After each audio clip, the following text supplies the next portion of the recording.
कारक आज हम लोग का टॉपिक रहेगा कारक रहेगा। क्या रहेगा? कारक। ये जो कारक शब्द है ये कैसे बना है और किस लिंग में है? तो कारक जो है ये पुल्लिंग में बना है।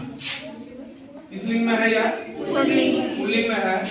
और कारक शब्द बना कैसे, अब इस पर भी हम लोग देख लेते हैं। तो इसमें क्री धातु है। कौन सी धातु है? क्री धातु है और इसके साथ नवल प्रत्यय लगा हुआ है। कौन सा प्रत्यय लगा हुआ है?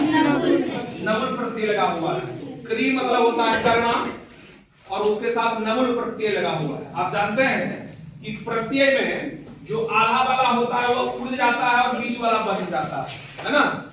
तो हम एक उदाहरण के लिए इसको देखें थोड़ी देर के लिए। नवल प्रत्यय है और इसी का जुड़वा फाई होता है ल्यूट।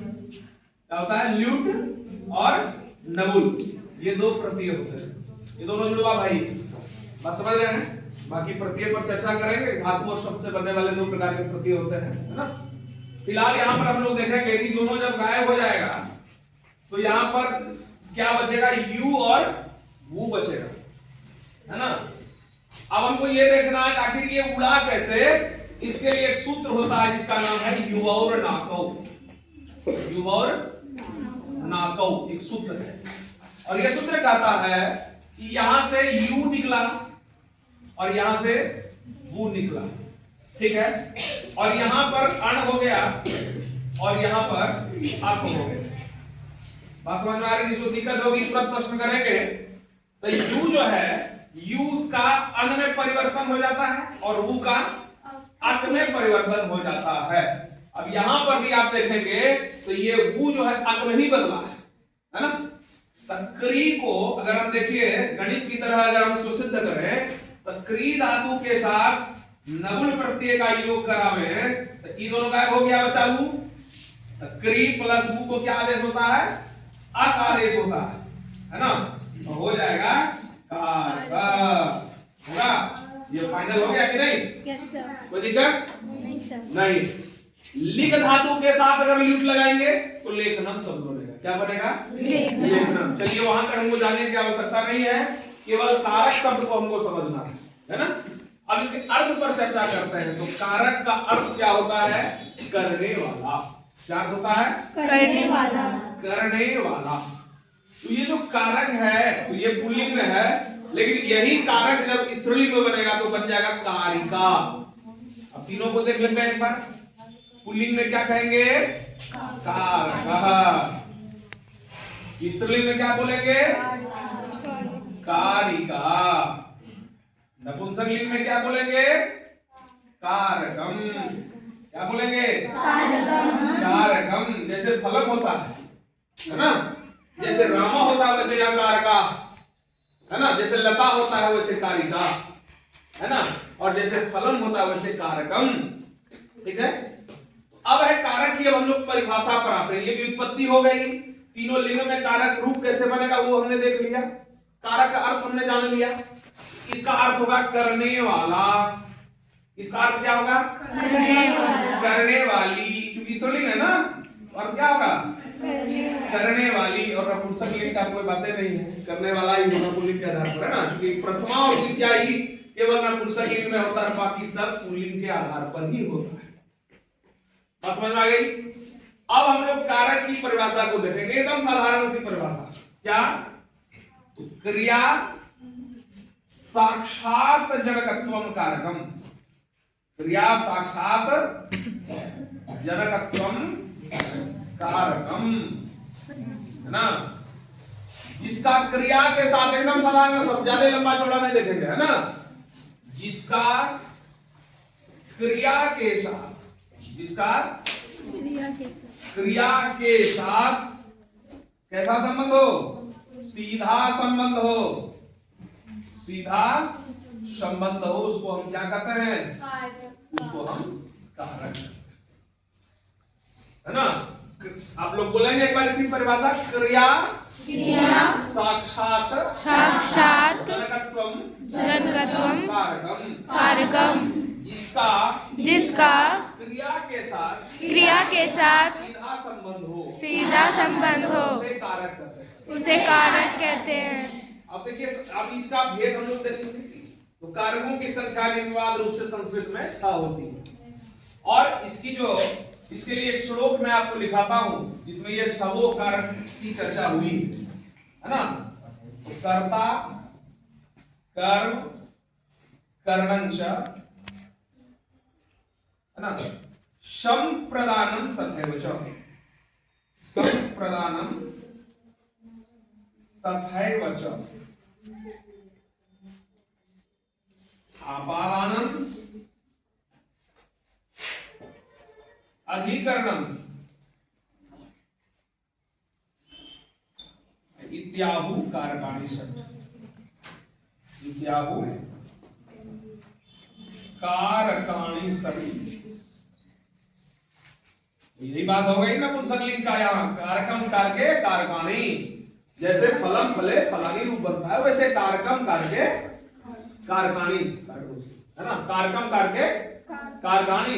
अब देखेंगे कर्ता आपको 1 नंबर पर दिख रहा है, 2 नंबर पर कर्म दिख रहा है, 3 नंबर पर करण दिख रहा है। 1 2 3 हो गया, संप्रदान है तो 4 हो गया, अपदान है तो 5 हो गया, और अधिकरण है तो 6 हो गया। बात क्लियर हो गया कि संस्कृत में कारकों की संख्या निर्विवाद रूप से 6 होती है। अब तुम कहोगे सर हिंदी में तो सर हम लोग को संबंध और संबोधन ही पता है, लेकिन पाणिनि जी ने इसको नहीं रखा है। क्यों नहीं रखा है? तो यहाँ अब मैं आपको एक उदाहरण से संतुष्ट कर दूंगा, है ना। तो क्या कह रहा है? क्रिया के साथ इसका सीधा संबंध है। एक मैं उदाहरण आपको प्रस्तुत कर रहा हूं आपके सामने, है ना। सबसे पहले इसका हम लोग चिन्ह जान लेंगे, है ना। इसका चिन्ह होता है कर्ता ने कर्म को करण से संप्रदान को के लिए, संप्रदान को के लिए, है ना, अपादान से संबंध काके की,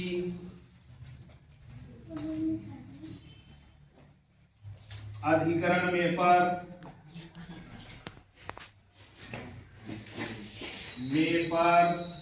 संबोधन हे, संबोधन हे हरे। अभी आप देखिएगा, मैं आपको कारक पहचानने का एक ट्रिक बता दूंगा और उससे आपको पकड़ में आ जाएगी कि यही 6 कारक होते हैं, संबंध और संबोधन कारक के अंतर्गत नहीं आता। तो एक मैं उदाहरण आपके सामने रखता हूं। मान लिया जाए इसका नाम है ना, प्रिया। प्रिया ने कहा, प्रिया ने कहा या कही, कह दीजिए। प्रिया ने कही, क्या किसको कही? अंजलि को। हे अंजलि, हे अंजलि, है ना। अच्छा, तुम्हारा नाम क्या है? गौरव। चलिए देखते हैं। गौरव का भाई, गौरव का भाई क्या नाम है? दूसरे का नाम बोलो। अंकित। अच्छा, अंकित। गौरव का भाई अंकित, अंकित ने, अच्छा तुम्हारा क्या नाम है जी? एक और किसी का नाम बोलो। अनुराज। अनुराज को,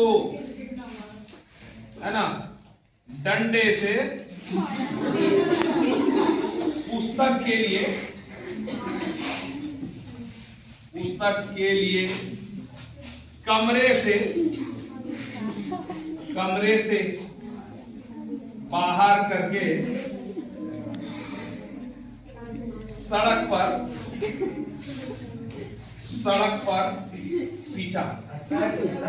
हंसिए नहीं, इसका संस्कृत में भी हम लोग देख लेते हैं। प्रिया उत्तवती, प्रिया उत्तवती। प्रिया कहती है, क्या कहती है? हे अंजलि, हे अंजलि, है ना। गौरव का था, गौरवस्य हो जाएगा। गौरवस्य भ्राता, गौरवस्य भ्राता अंकितः, अंकितः अनुराजम, अनुराजम, है ना, दंडेन, दंडेन पुस्तकाय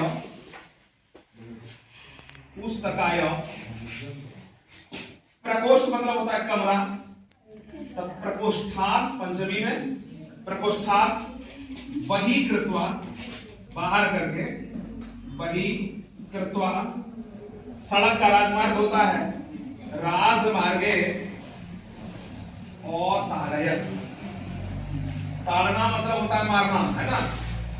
और ताड़यत लंग लकार का प्रथम पुरुष एक वचन में क्या रूप बनेगा और ताड़यत। क्लियर हो गया कि प्रिया उत्पत्ति प्रिया कहती है ना, लड़का रहता उत्पान लिखते हैं हम हे अंजलि कौरवस्य भ्राता अंकितः अनुराजम दंडेन पुस्तकाय प्रकोष्ठात् बहि कृत्वा राजमार्गे और ताड़यत। चलिए संस्कृत में लिखा हुआ हिंदी में आपको समझाते हैं। यहां पर पीटना क्रिया है, पीटना क्या है क्रिया है, और यहां क्या कह रहा है क्रिया के साथ इसका सीधा संबंध होगा वही कारक होगा है ना। तो पीटना क्रिया है, पीटने की बात हुई है। अब मैं आपसे पूछना चाह रहा हूं हे अंजलि, तो ये तो संबोधन है, ये क्या है संबोधन है ना। और गौरव का भाई यह क्या है संबंध है। अब आप समझिएगा यहां से इधर अंजलि हो या गौरव हो, आप खुद आप हमको बताइए इसको पढ़ करके क्या अंजलि और गौरव का पीटने से कोई संबंध है। प्रिया देखी थी लड़ाई होते हुए किसके किसके बीच में, अंकित और अनुराज के बीच में, कि डंडे से पीट रहा, इसके लिए पीट रहा था, पुस्तक के लिए पीट रहा था। पहले वह कहां था कमरे में था, फिर कहां ले आके पीटा सड़क पर पीटा। अब आप बताइए यहां पर अंजलि और गौरव का पीटने से कोई संबंध दिख रहा है नहीं दिख रहा है। क्यों? क्योंकि प्रिया अंजलि को बता रही है हमने ऐसा देखा गौरव का भाई हुआ, गौरव भी वहां मौजूद नहीं था, इसमें लड़ाई हुई थी उसमें गौरव भी मौजूद नहीं था, नहीं था। अब समझिएगा यहां पर कारक के सारे चिन्ह यहां पर आ रहे हैं। अंकित ने देखिए कर्ता कारक आ रहा है, अनुराज को कर्म कारक आ रहा है, डंडे से कर्ण आ रहा है, पुस्तक के लिए संप्रदान आ रहा है, कमरे से प्रदान आ रहा है, बाहर करके सड़क पर आ रहा है तो अधिकरण कारक हो रहा है, और पीटना तो क्रिया है ना। तो सबका चिन्ह मैंने यहां लिख दिया, कर्ता के कर्म को कर्ण से संप्रदान को के लिए अपादान से संबंध का के अधिकरण में पर संबोधन ये है। और ये सारे चिन्ह यहां पर आ रहे हैं, कोई दिक्कत हो रहा है इसमें नहीं। और सबकी विभक्ति आपको मालूम है, कर्ता में प्रथमा विभक्ति, कर्म में द्वितीया विभक्ति, कर्ण में तृतीया विभक्ति, संप्रदान में चतुर्थी विभक्ति, अपादान में पंचमी विभक्ति, संबंध में षष्ठी विभक्ति, अधिकरण में सप्तमी विभक्ति और संबोधन में फिर प्रथमा ही विभक्ति। तो कुल मिलाकर संस्कृत में विभक्तियों की संख्या कितनी होती है 7 ही होती है। और चूंकि कर्ता और संबोधन की एक ही विभक्ति प्रथमा होती है इसलिए वहां पर 8 विभक्ति नहीं होती है, बल्कि कितनी होती है 7 ही विभक्ति। कारकों की संख्या पूछी जाएगी तो 6 और विभक्तियों की संख्या पूछी जाएगी तो 7। कोई दिक्कत इसमें? चलिए आज के लिए इतना ही रहने देते हैं, फिर अगले क्लास में